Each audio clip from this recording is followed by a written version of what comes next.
সাধারণত 100 থেকে 150 বছর পর পর একটি অঞ্চলে বড় মাত্রার ভূমিকম্প হওয়ার শঙ্কা থাকে।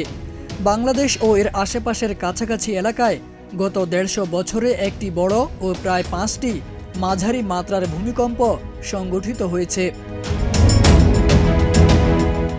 বাংলাদেশের আশেপাশে সবশেষ বড় ভূমিকম্প সংঘটিত হয়েছিল প্রায় 100 বছর আগে, তাই আরেকটি বড় ভূমিকম্প কাছাকাছি সময় হতে পারে বলে মনে করছেন বিশ্লেষকরা। ঢাকা সহ দেশের বিভিন্ন জেলায় 5.7 মাত্রার ভূমিকম্প অনুভূত হয়েছে।